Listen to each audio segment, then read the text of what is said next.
It's a celebration. It's John Roser's birthday, belated birthday. It was yesterday, but we're still celebrating on this week's edition of 3-Point Stance presented by Mountain Dew.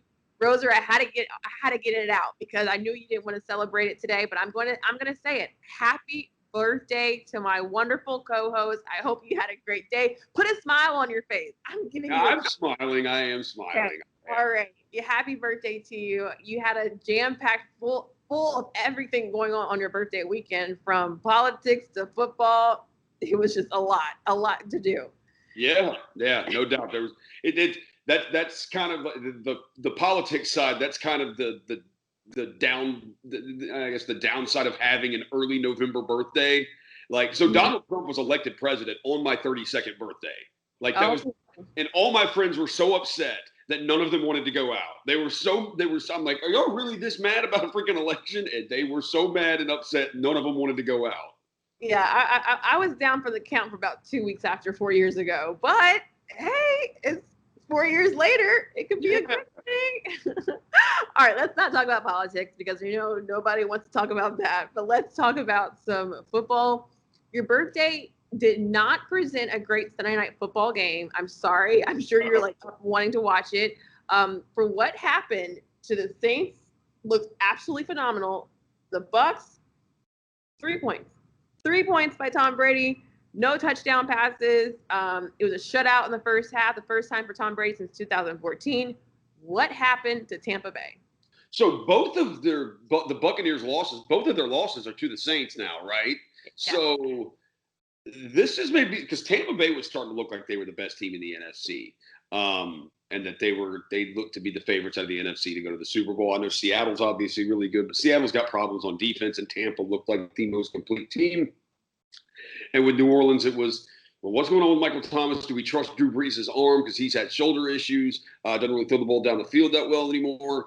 But that last night, if you're Tampa Bay now, like, you want to do anything and everything possible to avoid New Orleans in the playoffs. Clearly, that seems to be their kryptonite.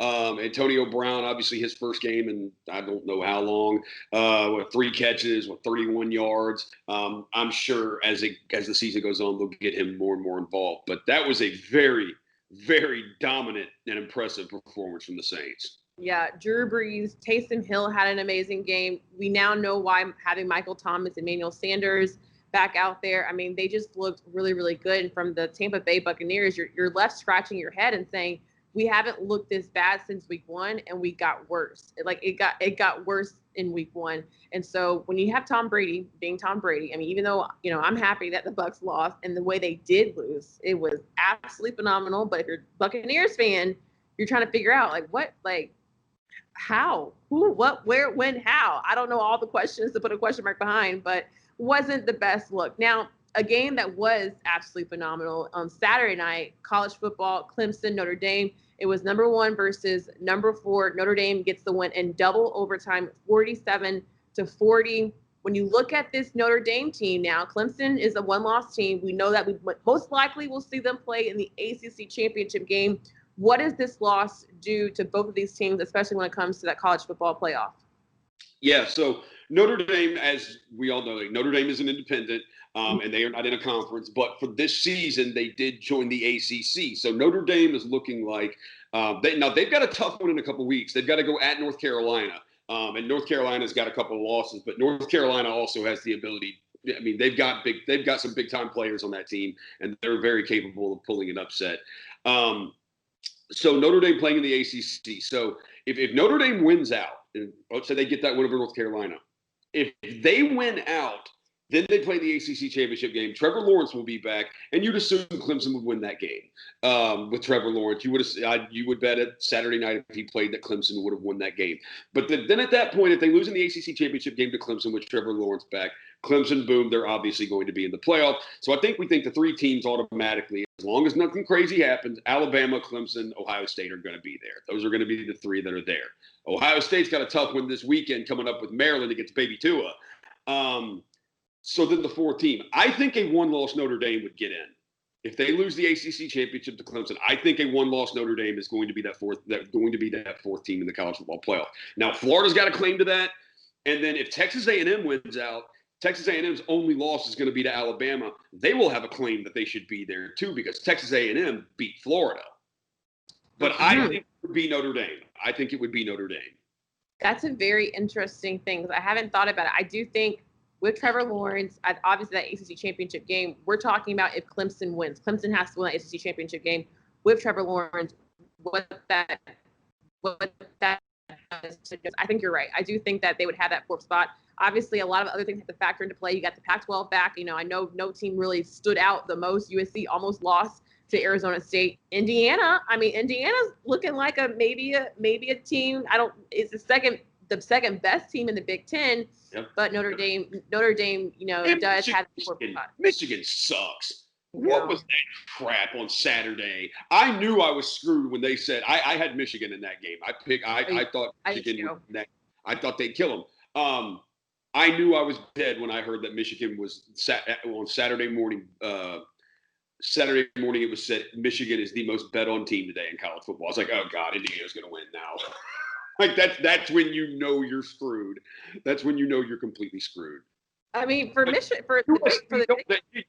even talk about USC. USC is the most overrated team every single year. They should have lost the other day. They got lucky and scored 2 touchdowns in the last minute and a half of the game. USC they'll slip up somewhere. I'm just trying to give credit to the Pac-12. They're just starting things out, so they want to be considered. For right now, in that fourth spot, Notre Dame, I think, does sit nice and comfortable. And if Clemson does win, if Notre Dame does beat North Carolina, and they don't get any more losses until another Clemson, the ACC championship game, I think you'll be right. I think you'll be right no matter what other team does what. I do think Notre Dame will have that fourth spot. But, and then the other thing too is the college football playoff committee. It's the branding thing too, and Notre Dame is a national name with fans all over the country, and that's different from a Texas A&M. And I know Florida's a big time school too, but it's not as big as Notre Dame. Yeah, you're right. All right. Before we go, I know that you are a FanDuel guy and you do like to do the picks and stuff. I need your pick on something super important to me, okay? All right. Clare Crowley on The Bachelorette got engaged to Dale Moss after only knowing themselves for they said up to 10 to 12 days. They only had one solo date. The very next day, Dale Moss got down on one knee and proposed to Clare with a diamond ring. Clare said when he got out the limo on day one, she knew that was going to be her husband. She said that they did not have any conversations before filming, but they are engaged. It's the fastest engagement we've seen in Bachelorette history. What's the over-under that this relationship works out? I give it 3 months. I'm gonna give it 3 months. Well, there's no way the marriage is gonna last. 3 months tops. Yeah, I don't like to, wish, everybody. It just happened so quickly and so fast. I don't think that this one's gonna work out. There's a small age difference, and it seems as if Claire's on a different path of life than Dale. He's a model, former football player, as they say. He's a model. It just doesn't seem as if they might be on the same path of life. So, no, I'm not going to give maybe 6 months. I say maybe I'll wait until the springtime that we'll hear that we've decided to go our separate ways. It didn't work out. But 3 months. See. 3 months. 3 months. Give it 2 months. All right. Thank you, Roser, for giving me that take. I won't put any money on it just yet because I like to keep my money. I'm not quite sure. But before we say goodbye, happy belated birthday once again, Roser. I know your 49ers are not looking good, but hey, it's a birthday week and we're turning things around because we have college football, NFL madness and craziness going on. Yep. It's going to be a good time. All right. Thanks for watching this edition of 3 Point Stands by MTN Dew.